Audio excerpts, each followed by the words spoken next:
Right. We talk about device management. We start the device management. And device management will be concentrating on the hard disks, but we'll talk about storage devices in general. So in general, there are a number of storage devices that we'll come across. So you come across, one of them is known as the tapes. The tapes that are used for recording information. And usually there are two reels, and the device will drive one of them, and the tape is fed into the other roller, and it will keep rolling. And the actual tape itself, looking at the top of it, just like a strip of plastic, same what has been used for the last 50 years or almost 100 years for recording audio and videos. So it was used long before computers came around. It's a technology. Computers started writing or storing information on paper, on cards, and it wasn't very efficient or handy. So they looked at the technologies, the existing technology, and back in the 50s, tapes were used a lot in films, videos, movies, audio recording, and so on. And what a tape is, it's a plastic strip, sheet of plastic, that's impregnated with iron material that can be magnetized. So that's actually, there's a lot of iron in there. You don't see it, it's within the plastic strip. And with the head, as the head gets closer to it, then the head has a coil that when electricity passes through a coil, there's something standard that happens. And that's anytime electricity flies through wire, it generates a magnetic field.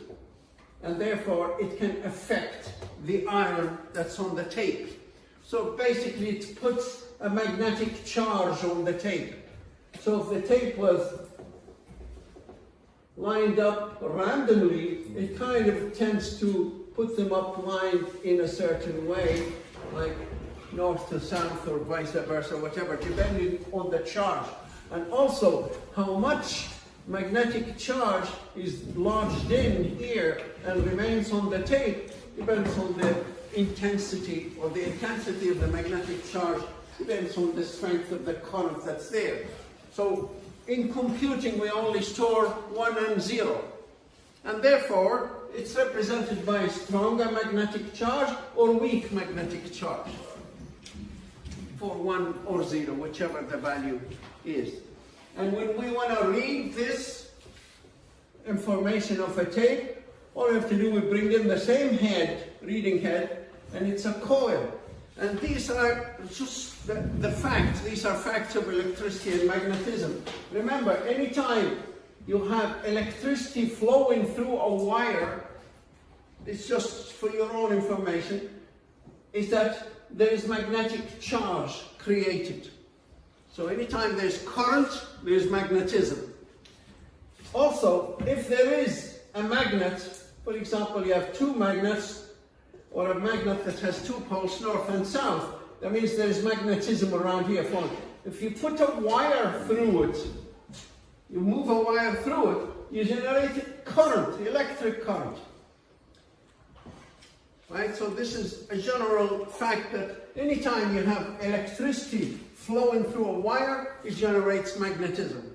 Anytime you have magnetism and you put a wire and move it through it, it generates electricity. That's how electricity is created in general. But, so if we want to read from the tape, remember there's magnetic charge here, placed at certain locations for 1s and 0s. So if we have a coil and the tape is moving beside it, it's like moving the tape through magnetism. So if we put this coil through magnetic charge, small magnetic charge, it will create a current. And we read that and we put it, oh, that means 1. We translate it into bit 1 or bit 0. So that's how you actually put information magnetically from electricity. You put it onto a surface This surface can be plastic or can be metal. As long as it has material that can be magnetized, it would magnetize it, and it will leave the magnetic charge onto it. So tapes were used for that technology, because that's what the technology was available at that time. And were tapes good? Yeah, they were extremely good. They store information, and they hold information for a long time. And they can store a lot of information, and they're cheap, reasonably very low cost, and they still are. The lowest cost for storing information are tapes. But how do they store it? Well, first the tape has to be moving at a certain speed. So we need to kind of rotate the tape, the same tape here, so it's tape, and we store information. Information is stored in 8 tracks. So they have internally kind of 8 lines where you can actually put, so there are 8 magnetic kind of coils, there are 8 coils right on top of the tape, and you can store information here. So you can put a high charge or low charge, whatever, depending. Are you writing 1, 0, 0, 1, 0, 1, for example? It'll be something like this. High charge for 1 maybe, no charge for 0, high charge and so on, in each bit.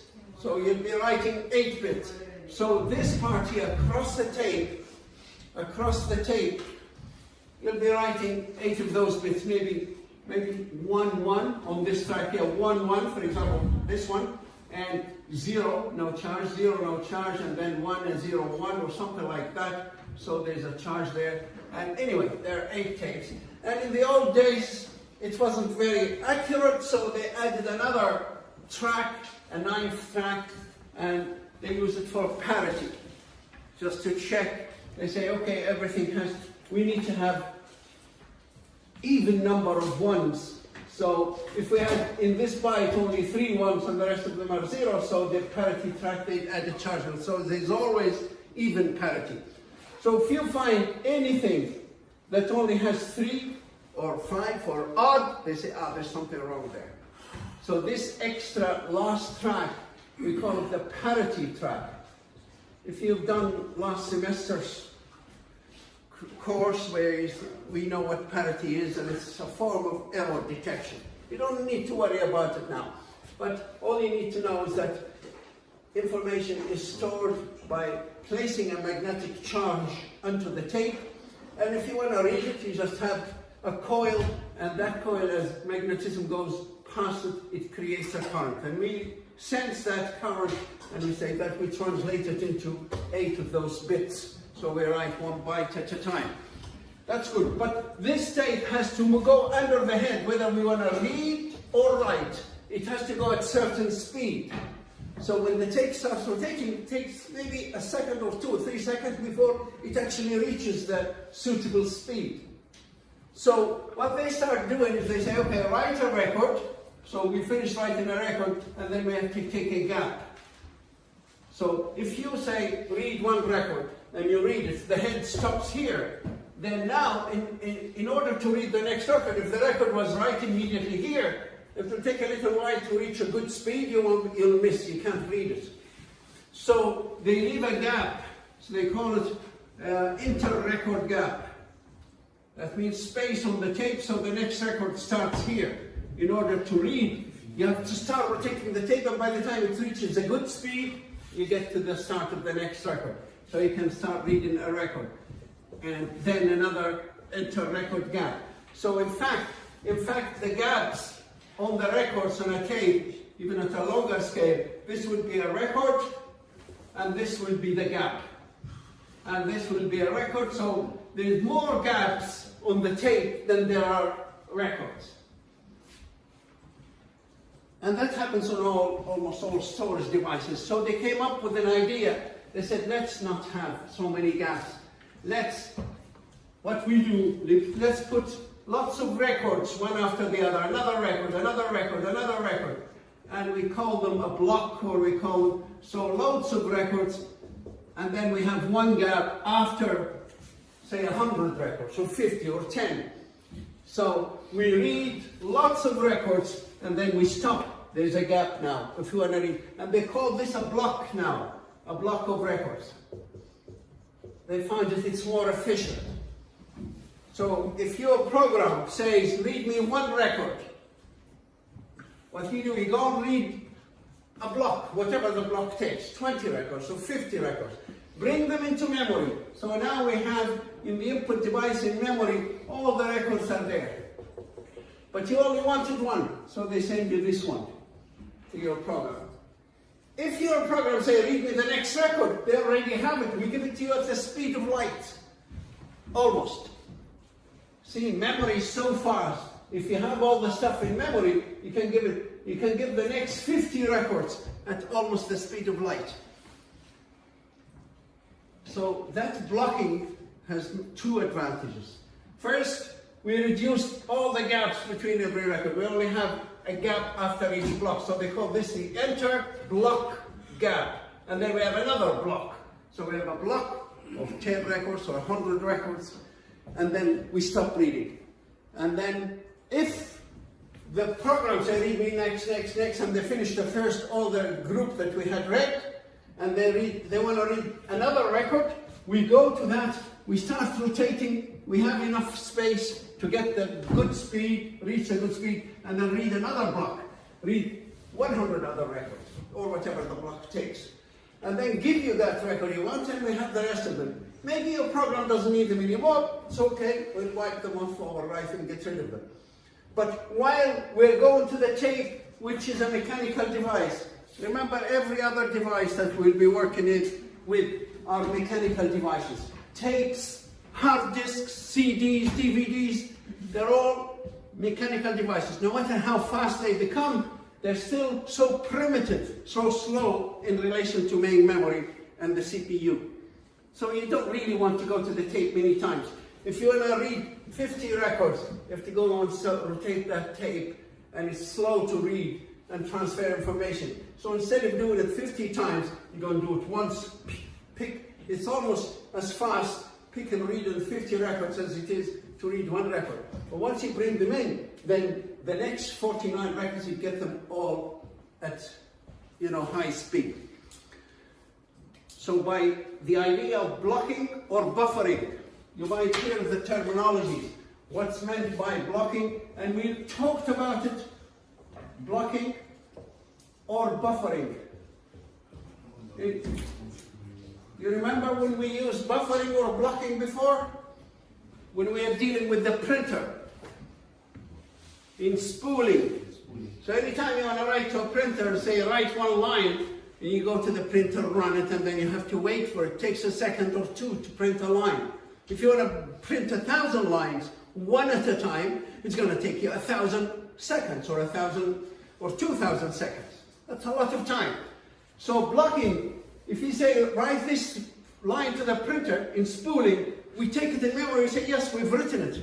In a millionth of a second, we tell you it wasn't written to the printer. But we just take it, store in memory, and when we fill enough page, or we say, okay, I'm finished, we send it all in one go to the printer. So buffering is a technique that's used a lot to speed things up for the slow devices. The slow devices and their CPU. CPU is so fast, 1 million times, 10 million times faster than a tape. So we try to not to go to a tape every time. It's like you have a shop up the road, and you wake up in the morning and say, oh, I need to make a cup of tea, but we have no milk. You go and buy milk and come back, and then you come back and say, oh, we're out of coffee as well, or tea. So you go up to the shop and come back. Each time you go to the shop, it takes you 10 minutes to walk to it. It's better if you go once, get everything you can get and bring it. So you save a lot of time. You go and get all the stuff you need. Okay, sometimes you may not need it, but you might need. So if you don't need it, it'll stay till tomorrow, or whatever it is. So this is what happens with blocking. The programs say, read me one record, you go read 50 records. Bring them over. And if you don't need it, it's okay. They'll disappear. We'll overwrite. Okay, so that's blocking and buffering, and you should be able to explain that if you're asked what's blocking or what's buffering. But that's how it is used, at least on tapes. Right? So tapes, they have another issue. We can actually categorize or divide our devices, our storage devices, in another category. All devices that we'll deal with, we can consider them, they're either dedicated devices, or what's the opposite of a dedicated device? A shareable device. So any devices we can classify them. You can say, oh, this device belongs to the dedicated devices. And we know what a dedicated device is. What's a dedicated device? Yes?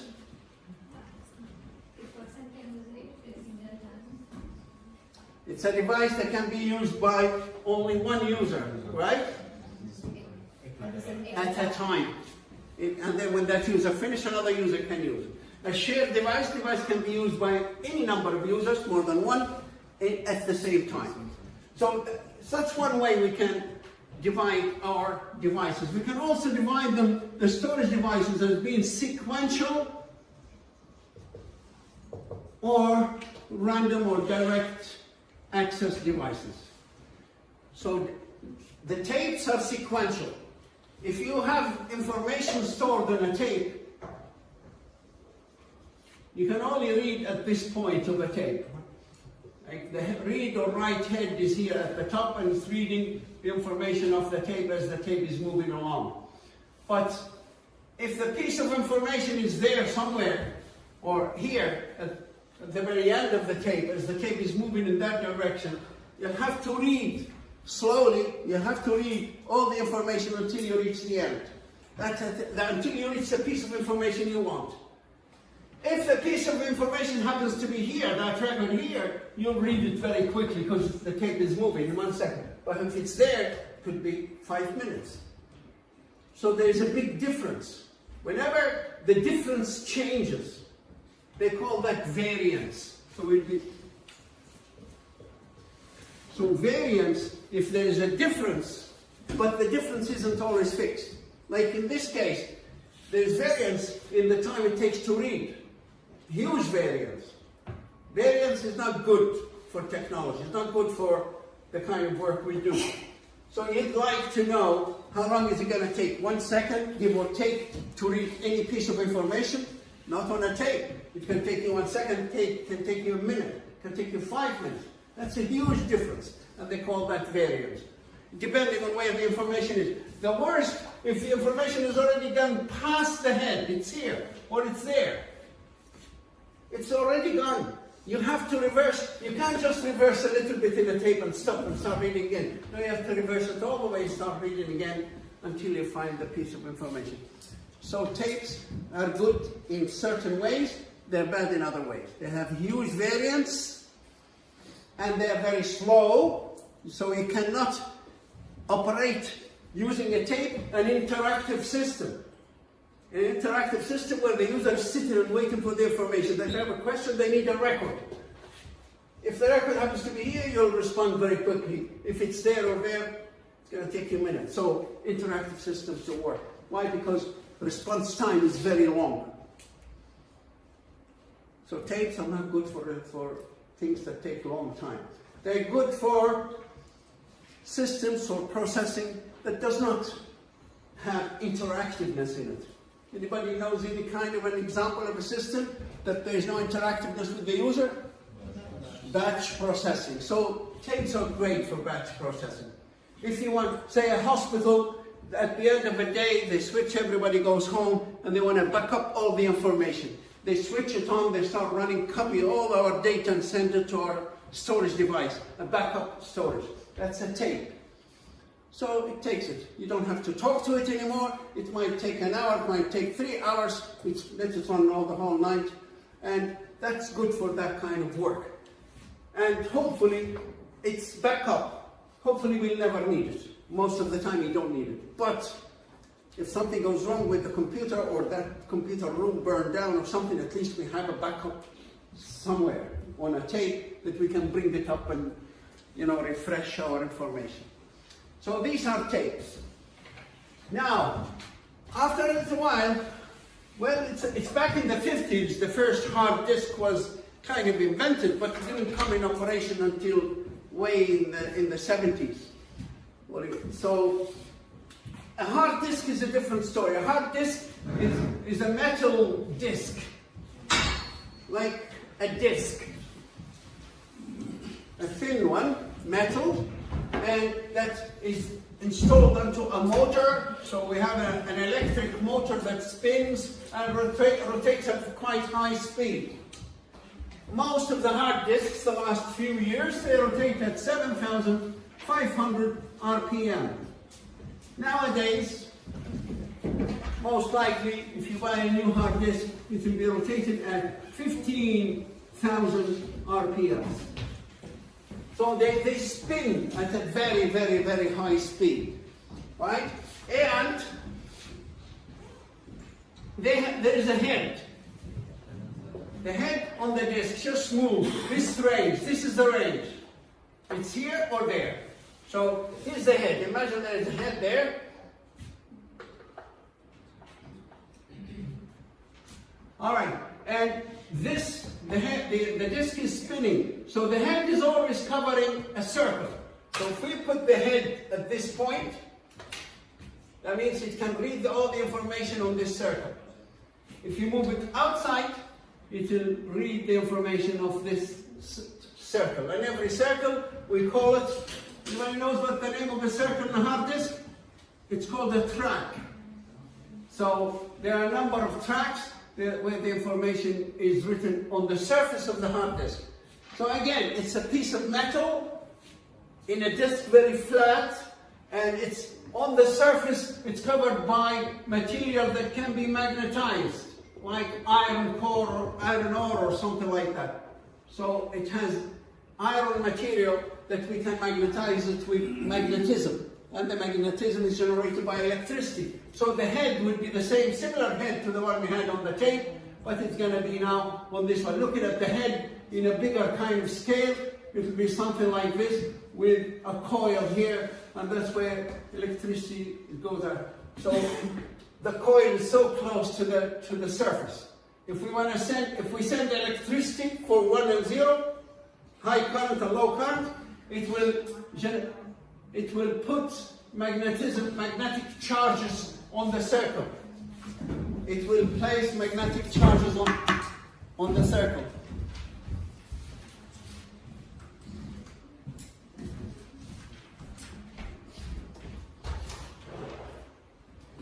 So now, if we want to read, all you have to put is the head on top of this, and whenever there is a magnetic charge, it will generate electricity in the coil, and we save that as 1 or 0. So that's how information is stored. The same techniques used on tapes, but they just transferred it to disks. So what's good about disks? Why are they better than tapes? And they are kind of replaced tapes or replacing tapes. Yes, because now if you want to read information off this track or that track, all it takes is move the head like that. See the way it moves so fast? It jumps there, and once it's on top of this track, this one is rotating at speed 15,000 revolutions per minute. You can imagine how fast this will come under the head. And though it goes under the head, you can pick the information. It's so fast, mechanically. It's so fast.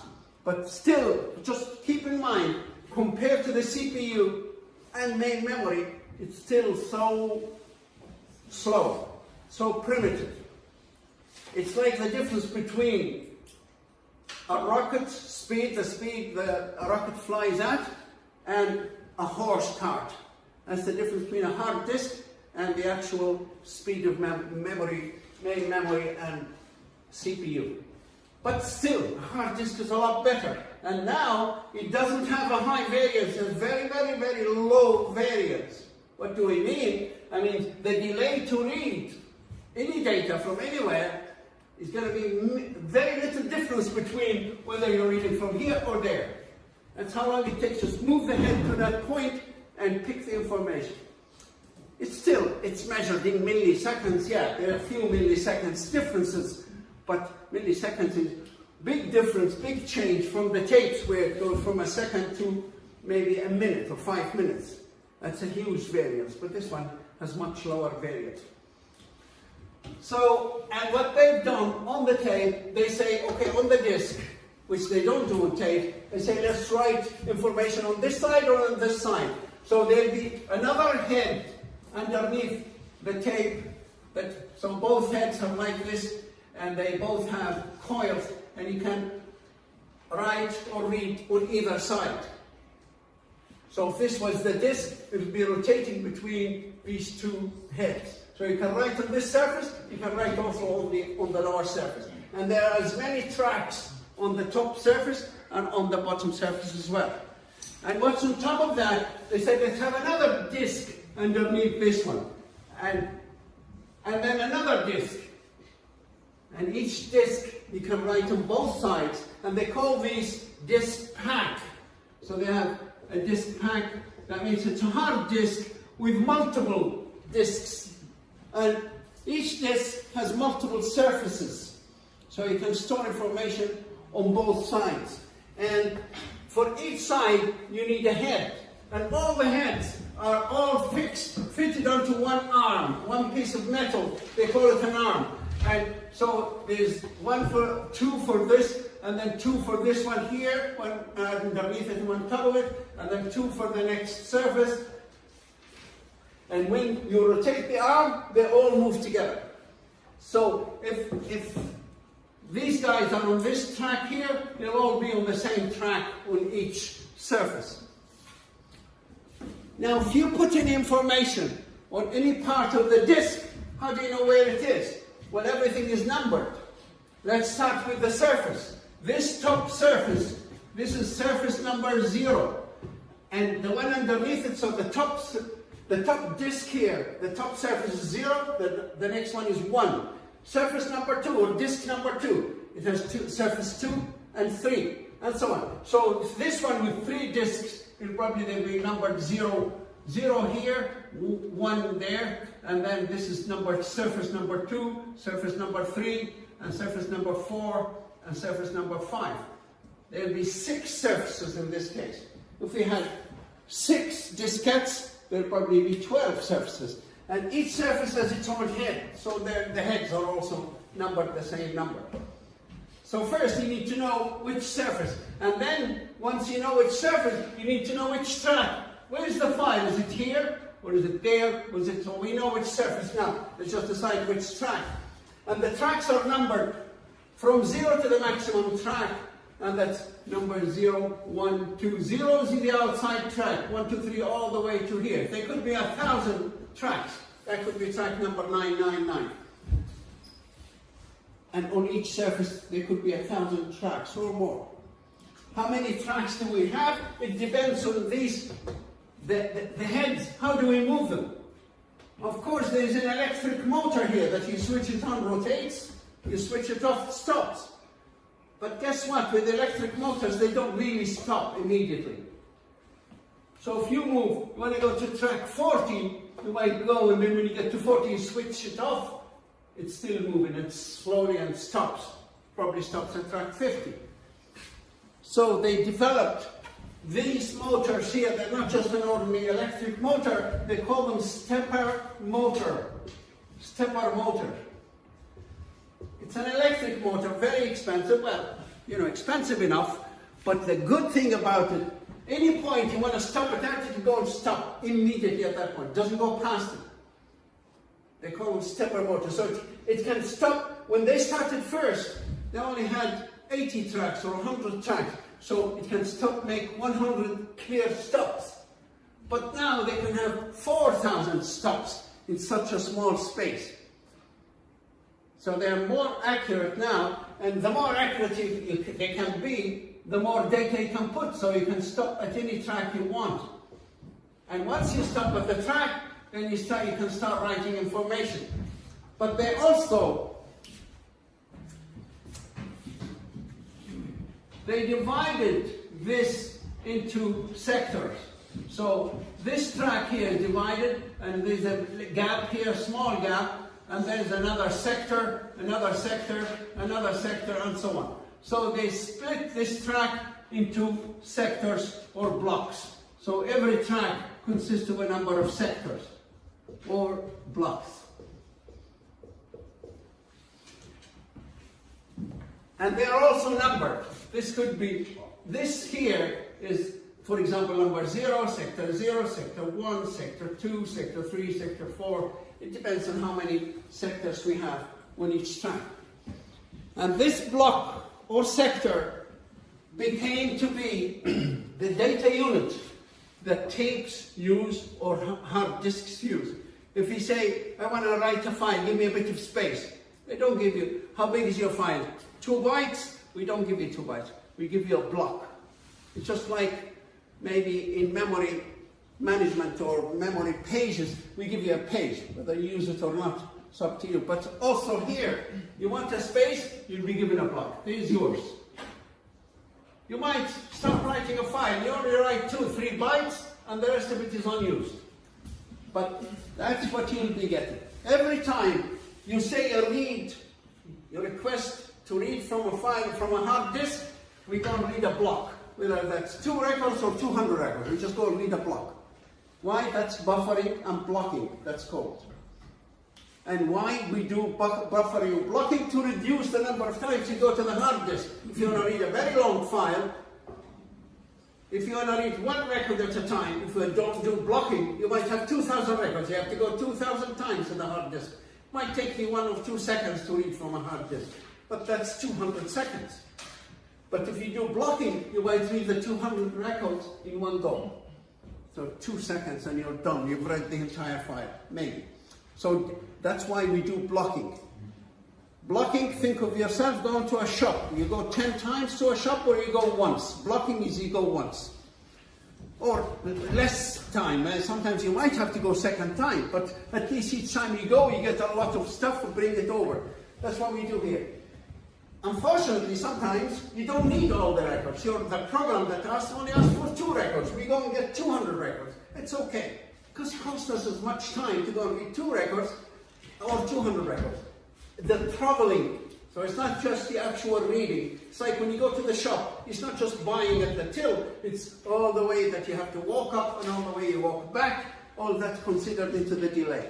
So blocking or buffering, that's a term that you need to always be aware of. That's reading a lot of information, bring it from these slow devices, tapes, hard disks, or sending them to slow devices like printers. Where? Bring them into memory. Put a lot of it in memory and give you the one you want. You want another one? We don't have to go again. We have it. We have it with us in main memory. Until we give you all the 200 records. If you want record 201, then we have to go again to get another group of those records, or a block. So block is the unit of information or space or storage that can be read in one go, and we bring it into memory, put a buffer, and then we give you what you want. So that's a hard disk. So hard disks, they have lots of tracks. The tracks are numbered from 0 to the maximum number, and they are extremely fast compared to tapes. But remember, not compared to main memory, they're still slow. But they are a big jump. And they allow us to do interactive processing. So if you want a record from anywhere in the tape, on the hard disk, say on this surface, on this track, all you need to know, oh, that's surface number 2, track number, say, 70.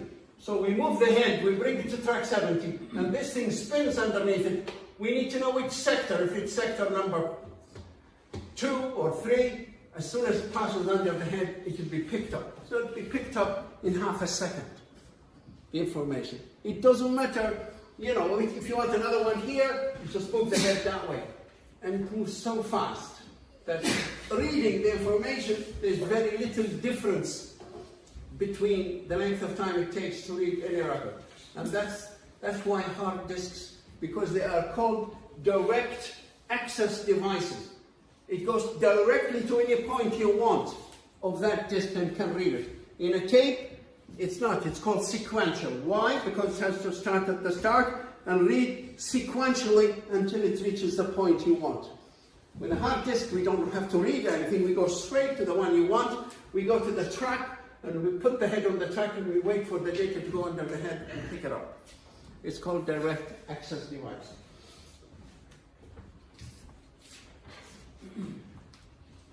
Anything wrong with these two devices we talked about? Anything common between them is the way we write information onto them and the way we read information. And the way information is stored. It's stored as a magnetic charge. So we put a magnetic charge onto the surface, and it's always there, it remains there, and when we want to read it, we pass that magnetic charge onto a coil in the head, and that will generate a small current. That's how we read it. So it's always magnetism is involved. What's wrong with it is that if you leave magnetism for a long time, you put a magnetic charge, but magnetic charge is not kind of permanent, even though they call these permanent storage devices. But how permanent is it? It's not really endless permanency. I don't know if you've ever seen old tapes of videos. They were taken by a camera, maybe by your parents or grandparents. They take a video and they still keep it, and now they want to play it for you. It looks, the picture is so messy, it's not so clear, and the sound is not clear. Why? Because that magnetism that's put on a tape or a hard disk slowly loses its intensity, dissipates, it disappears slowly. So this magnetism, it disappears in about 15 years. So if you have any material, all magnetic, all radio stations in the world and television stations, if they have magnetic tapes, which most of the videos in the old days and movies and recordings, it was all done on tapes with magnetic kind of power or magnetic charges, they are dying out. And in 15 years they start losing their quality. And they may become unreadable. And you can't read them or display them or view them or hear them. Or they're full of noise. So it's recommended, obviously, to get this information off the magnetically kind of media that we have it and move it onto a new media. Record it again so fresh, so we keep it for another 15 years. Or even better still, take it off magnetism altogether. And also, if you are working with your hard disk or your laptop and you pass a magnet beside it, you can mix all this magnetically charged, nicely organized magnetism the way we put it. You can mix it all up and lose all your data. So be careful. If one of your friends has a strong magnet and shows you how strong it is, and you can't even pull it off, don't put it near your hard disk. It will pull all this magnetism and all your data will disappear. So be careful. It can be interfered with by another magnetic field. Right, so these are hard disks, but they are there and they're getting better and faster and working. But remember, that tape, they spin at such a great speed, and the head, so imagine this is the disk, this is just one of those disks and spinning at such high speed. On top of it, that's the head is coming down, and one head at the top here, so both of them. They're barely there, they don't touch it. See, the head is so close to it, but it doesn't touch, there is a gap between them. And there's something called the gyro effect. I don't know if you're aware of it. Anybody knows what the gyro effect is? Okay, it's another physical phenomenon, just like electricity and magnetism, they're already there in nature. There's something else called the gyro effect. The gyro effect, if you have something that spins, something also heavy-ish, it has some mass, and it spins. While it's spinning, if you try to move it, it will try to resist movement. It will try and stay in that position. Gyro is actually used in airplanes and boats and ships all over the world because they're better than the actual magnetic compass. Because the magnetic compass, sometimes there's disturbance in magnetism, or if you go near the North Pole or somewhere, it disappears. Or the Bermuda Triangle, You may have a lot of disturbance, but they all use the gyros. So the gyro is just a wheel maybe that's held on some axis and it's spinning. So this one is, whatever, this is a bad example. But here's a disc that's spinning. And once they hold it and start spinning, it has its own electric motor. It's a wheel made of metal, just spins.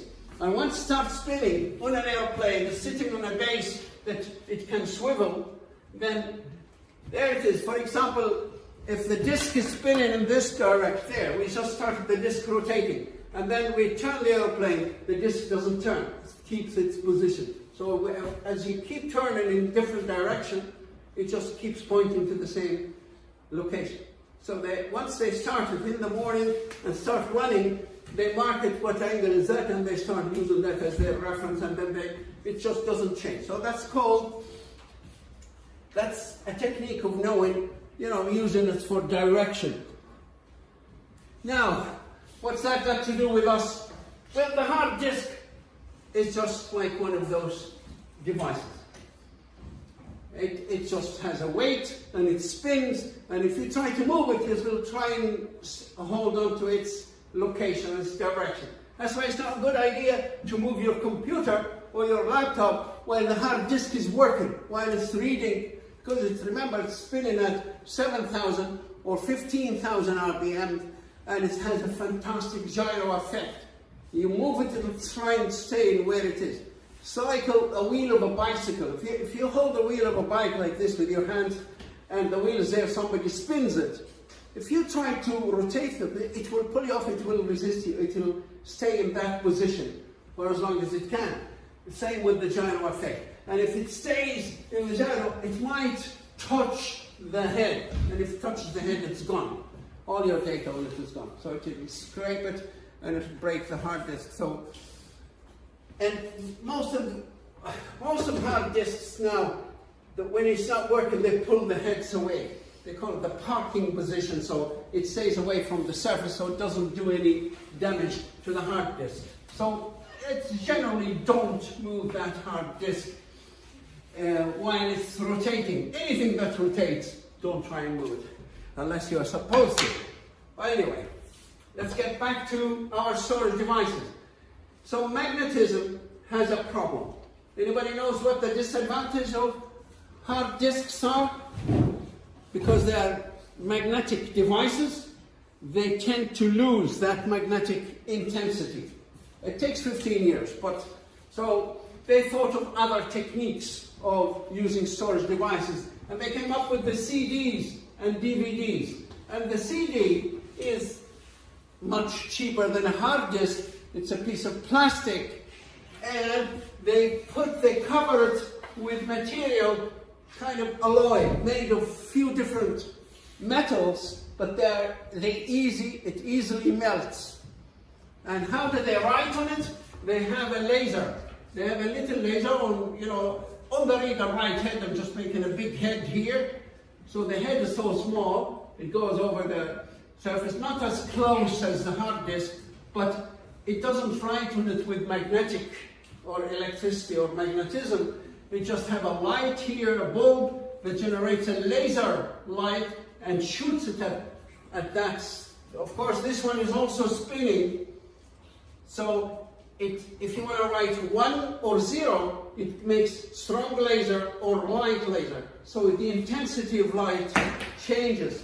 And as the intensity of light changes, you kind of burn a small spot here. It's burnt. And then, for example, 1 and 0, some of them, when looking at the surface of this one, with this special material on top of it that's easily burnt. So looking at it, it might burn it like this, cause a little dip in it, and maybe higher dips, and then another little dip and higher. So that's the way it's burnt every time the laser shoots it with high intensity. And if we want to read from it, then we use the same laser, but at much lower intensity. It's just like a bulb. That's like a torch.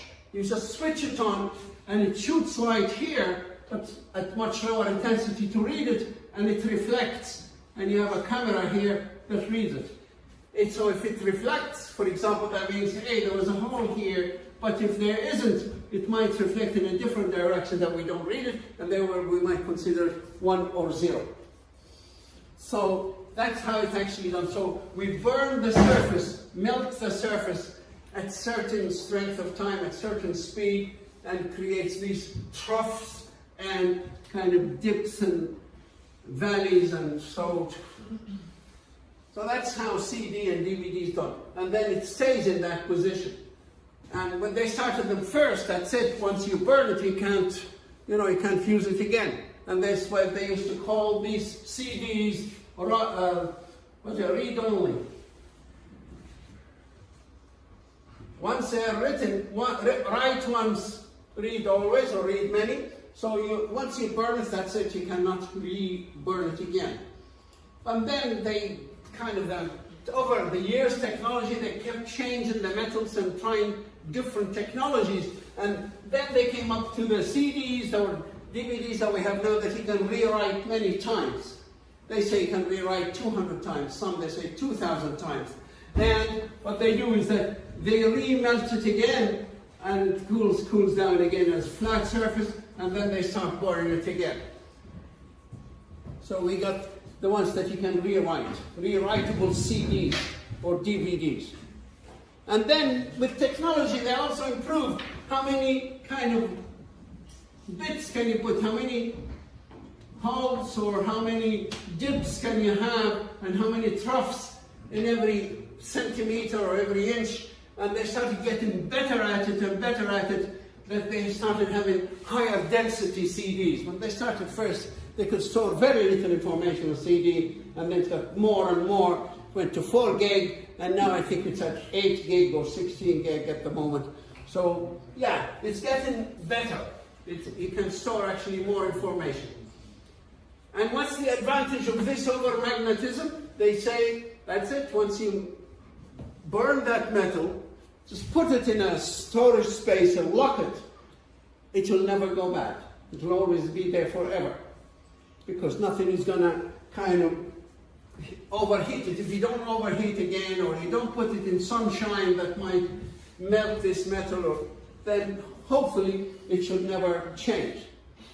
So, and they were actually advertising this in their, in their kind of trying to market this kind of material. But a few years later, there's another thing. See, nature is so many things, facts that sometimes they forget about them.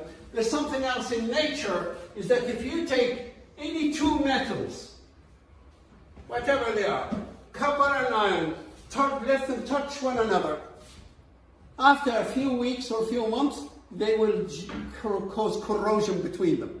It's called dissimilar metal corrosion. There's corrosion that happens because of different materials. So what they of course, they made that material that can be burnt and reburnt and all that and reshaped. They made it from multiple different metals. And after a few years, that dissimilar metal corrosion started happening, and it doesn't live forever. So the data you put in a tape, there's no guarantee that it will also be there forever. So don't lock it in and you say, okay, in 50 years my kids can see it. They may not see it, right? Or your grandkids.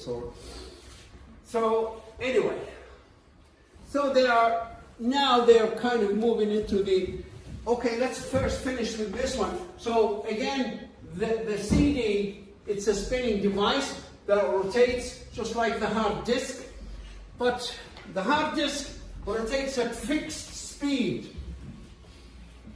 Just want a quick comparison between what the hard disk looks like and what the CD looks like.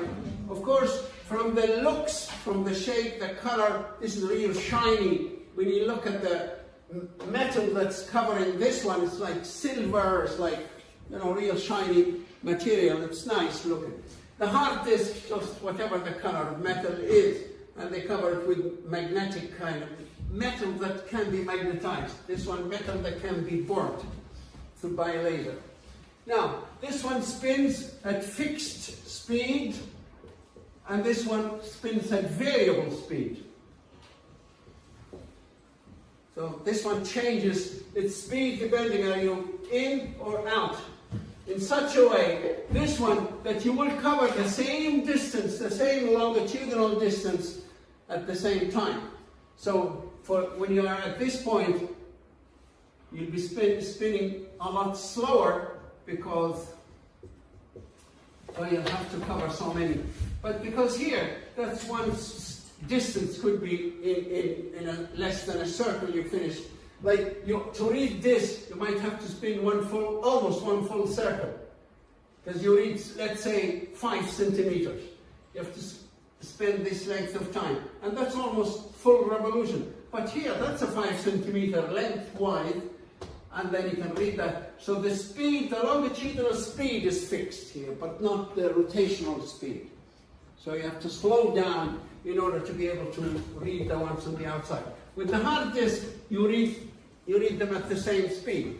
And remember, on the hard disk, I said there are a number of tracks, and the tracks are called concentric tracks, or tracks. Concentric.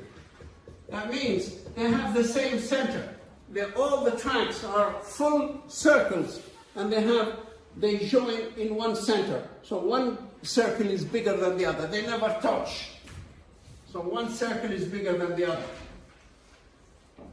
And remember, we said it's divided into, what's the track is divided into?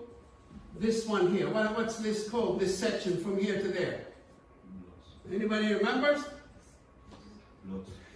It's a sector, right? So this is a sector. And they're given numbers. This is sector 0, 1, 2, and so on. The sector is not, this entire thing, this triangle is not a sector. The sector is from here to there, but also from here to there, also from here to there. That's a sector, part of the track.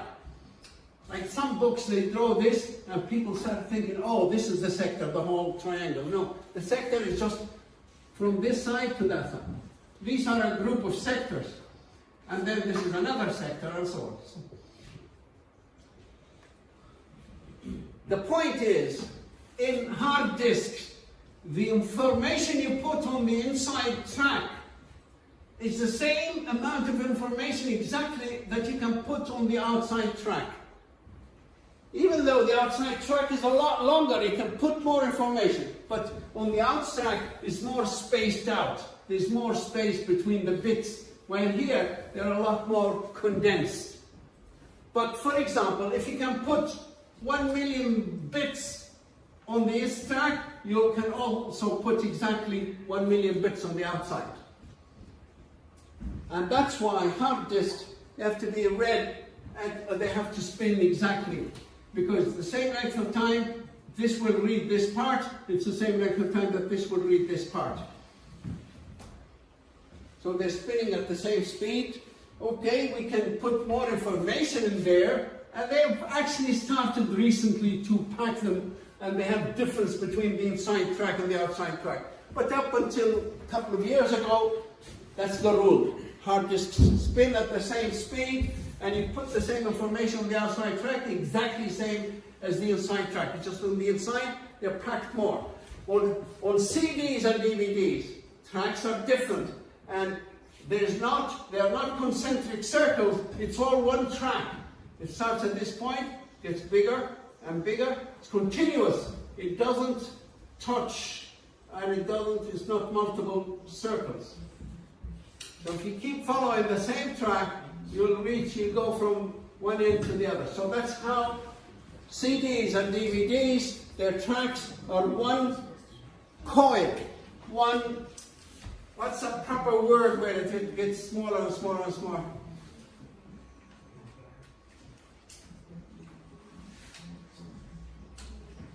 So when the head starts moving here, it starts actually moving out to match to stay on top of the same track. While here, you have to jump from one head to the next. While here, the movement is fixed. And as you get to the outside, it should reduce speed So the same length of time it takes to go the same distance here, the sector, it will be the same length of time it takes you in this sector. But this sector, of course, you know, on the outside, if you take at the same speed, this will go very, very fast. So it has to slow down. So this one, they use the same longitudinal speed or distance. So these have the same longitudinal distance, that sector. While this sector and that sector, you know, they have the same angular distance. So for example, if you're here at angle 90, or let's say this one, angle 0, and you're going to go 30 degrees, the next one is going to be at 30 degrees, the next one 30 degrees, to go from one sector to the next, whether it's this one here or the outside.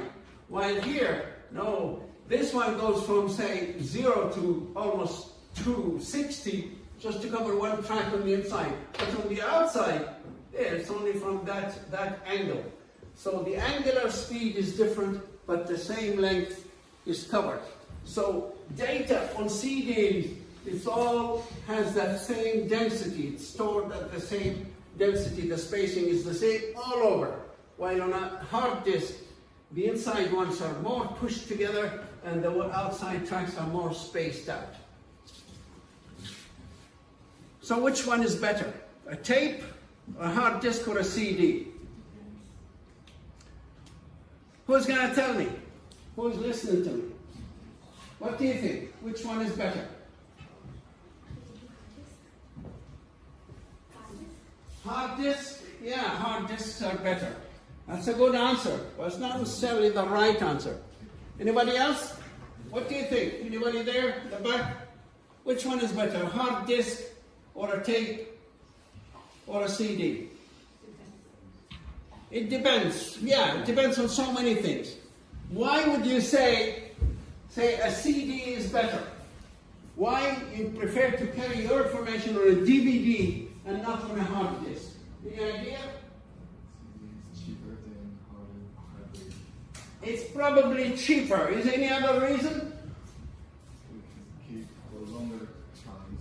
It'll, yeah, the hard disk, if you expose it to magnetism, it will destroy it. It will destroy the data in there. It's So, delicate, right? pardon? It's delicate, sensitive, artist. Well, yeah, sensitive enough if the magnetic... See, the way you put information is through magnetism. You send electricity on that head.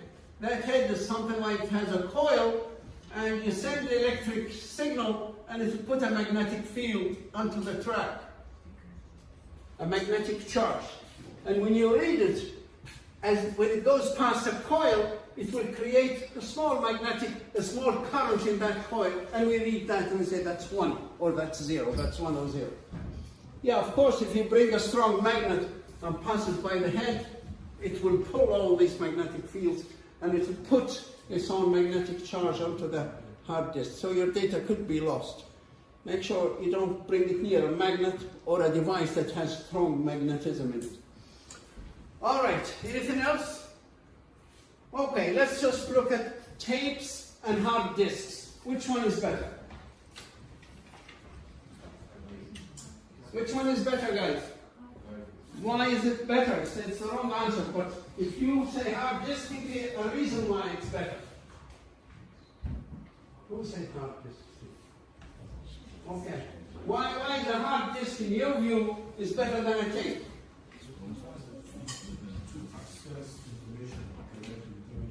Because it can access information directly. Tapes can also access information anytime you ask them to. It can take a long time taking information from a tape. It depends where the information is. With a hard disk, it's direct access. It can go directly to any point. The name direct access storage device, that means it can go to any point in the storage device directly. It doesn't have to follow a sequence as in the tapes. In the tape, you have to go sequentially until you reach that piece of data. All right. So we will, after this kind of introduction, we will just concentrate on hard disks now and work out with the hard disks. So hard disks, two things that we need basically to worry about. First, when you get a hard disk, a new hard disk, most of the time it's not formatted. Or even if it's formatted, it may not suit you, or you might want to reformat it. So there's an operation called format, the hard disk.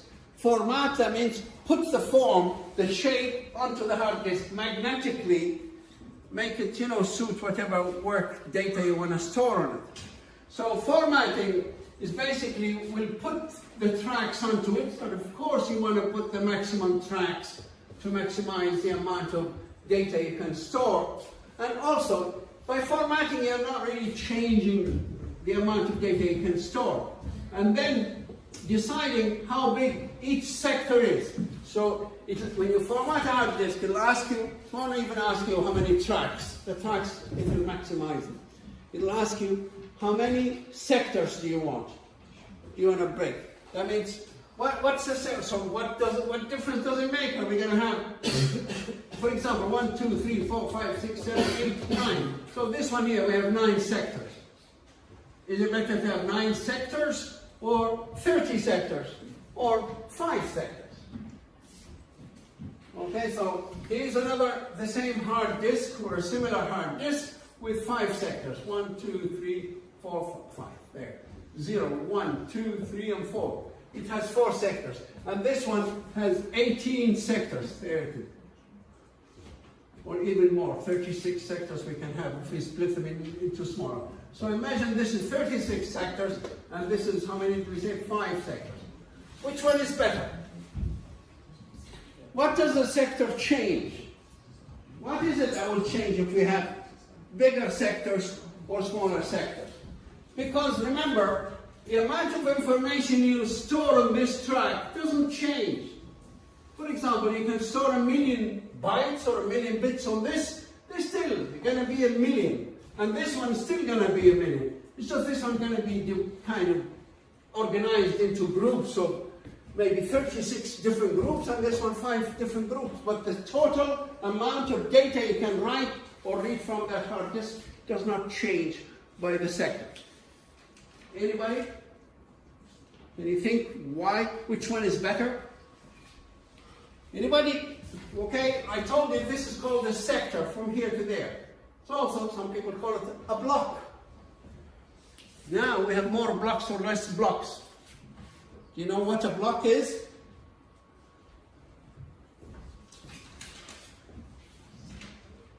Yeah, I told you earlier on, guys. Anybody remembers? The block is the unit of data. The hard disk will always read 1 block or write 1 block.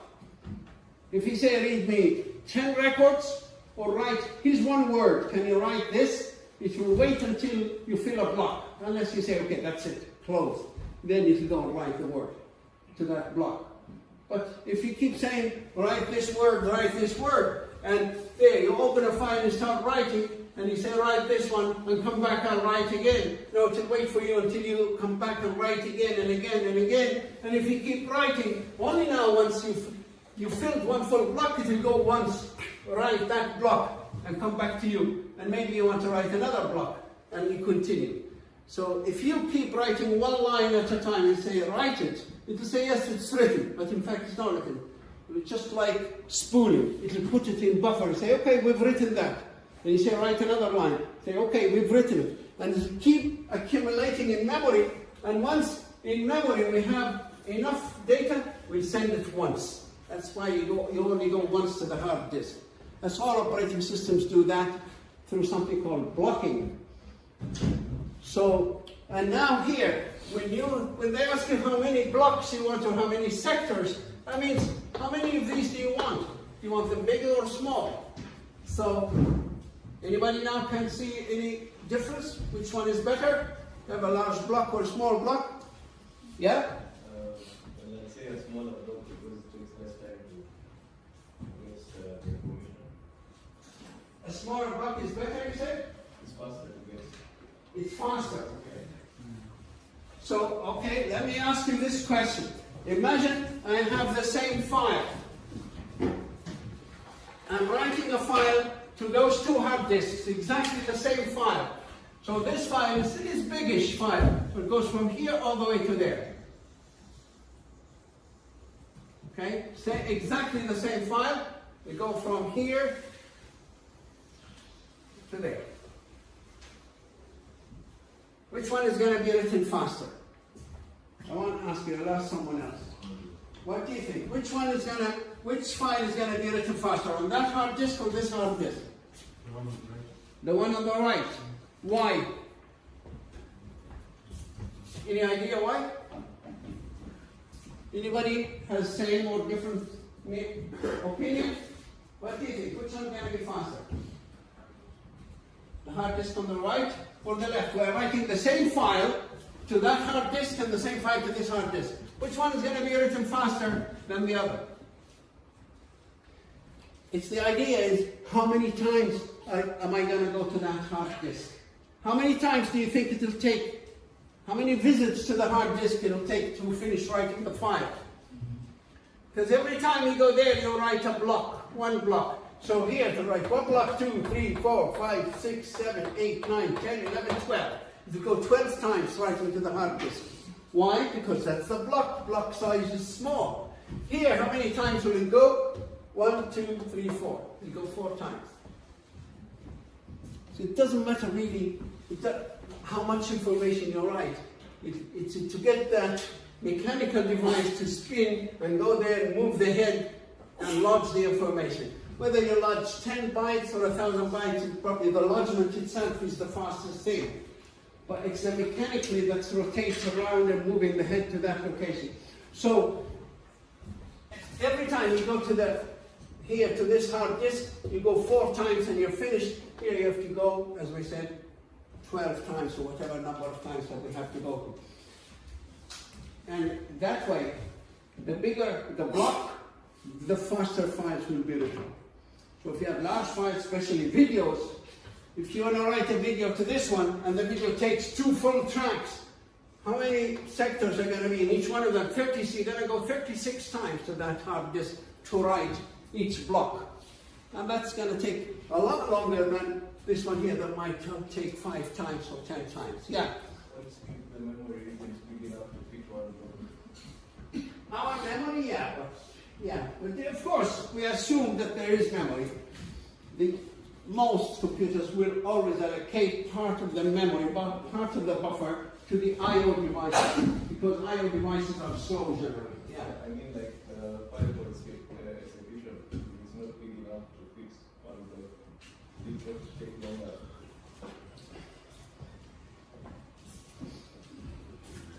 We said, I don't know what you mean, but here we said the file is like a video. It's a big file. Now, so let's just take it. The bigger the block, the quicker you'll be able, the faster it's going to be your read and write. Because instead of writing 20 times, you can only go twice. Because each time, it's like you go to the shop twice. Well, if you have a little bag, then every time you go, you buy 3 or 4 items. You have to buy 30 items. But if you have a big bag, each time you go, you take, 20 items together, buy them and bring them back, and you go another 20, you finish. In 2 trips, you can finish all your shopping. So let's think of it this way. You're always going to the shop, and the block is how much you can bring each time. So faster if you have bigger blocks. But bigger, okay, then why don't we always format our hard disks with large blocks? Or if you arrive to a company, a new job, and they said to you, oh, thank God there's somebody from IT, you know about these things. We just bought hard disks, and we're going to install all our systems on computers. Now, but these hard disks are saying formatting, and they're asking us for the blocks. How many blocks do we want? How many sectors? What would you tell them? What would your answer be? Well, we've just learned one thing. Guys, if you're looking for high speed in reading and writing and copying files, you better go for big blocks. Normally, what I do is to ask them what kind of files, and ask the people who are there, what is the average size of file in your company, in this organization? If it's a video editing, manufacturing kind company, then probably every video is so large. So they're going to have quite large files overall. then you better go for large blocks, because so every time you want to write or copy a video file, it'll take you 4 or 5 trips or 10 instead of 100 times. So it's going to be faster to read big files. But what's the disadvantage of big big sectors and big blocks? Remember, with big blocks, whatever, the big or small, anytime you want to store a file, you want to start creating a report, writing a report, and you write 5 or 10 words and say, store it now, I'll finish it later. How much of that data is going to be taken? The hard disk will never, the operating system never gives you 5 bytes on a hard disk. It's not going to allocate it later. It will always give you what? The unit, which is a block. You can go and look for a free block, and there it is. We give you this block. And you write your words and store them here. That's your block. And every time you open the file, keep writing, it will store it here. You close it, it will leave it there. When does it give you a second block? When you finish this block, when it's filled. You don't know this. But the operating system, oh, that block is filled. Let me find another block. Here's another block. We'll give you, and we write a few bytes. And if you link them together, we'll look at it later, how is that linked. But you are given a block each time until you fill that block before you're given the next one. Imagine now our blocks are large, and you ask for a file, for a block. It'll give you this block, and you only write a few bytes onto it. What about the rest of the space here? It's just wasted. It's given, allocated to you. Remember in memory we did like internal fragmentation. We give you space, you don't really need it, no one else can use it. It's called internal fragmentation. Here, it's a wasted space on the storage device. So the bigger blocks, if most of the files in it, where, for example, in this company, they're small files. Let's say we're a company that exchanges and stores messages. A message is only 100 bytes. So if every message, if you want to put every message, for example, just an example, you want to put every message in a file, then every time you say store this message, it'll give you a block. You store the 100 bytes there, and the rest of it is wasted space. In that case, you're better off having tiny blocks, so every time I ask for one, and it stores 100 bytes, still the wasted space is not as much. So, in general, which blocks, which formatting, more sectors or less sectors? Of course, when you have more sectors, that means they're going to be small sectors. If you have less sectors, they're going to be big. So if you have large files, you better go for large blocks. It will be faster in reading or writing. And if you waste the space, let's say a video will always fill a few sectors. So the only sector that's not going to be filled is the last one. So it might fill this much. 1, 2, 3, 4. Okay, the last one is not filled, but it's not huge compared to the overall length of the file. But if you have lots of small files, then they probably take 1 block or maybe 1.5. Then we don't want to waste a lot of space. If you have large files or small files on this one, the wasted space will be so immense. Very large wasted space for each file. So if you're asked which one is better, large blocks or small blocks when you're formatting a new hard disk or you want to format your existing hard disk, remember, anytime you format, all the information will be distorted on your hard disk, will be disappear, the old information. But it's good sometimes if it's already had problems, you say better format the hard disk again. Hopefully it turns out like a new hard disk. So you format it, it'll ask you how many blocks you want. The less the blocks, the bigger the blocks for each time. That's suitable if you have lots of large files. Most of your files are large. In our cases, most of our files are smaller, ordinary organization. Well, in that case, you're better off for more blocks per track, or more sectors per track, so you won't waste as much space. And if a file needs 5 or 10 blocks, it's okay. We can give you'll be given that block, and maybe this block, and maybe that block, and maybe that block, and the file system will know which blocks allocated to you. So that's one thing about the hard disk. And I think we better call it off now and finish this another time.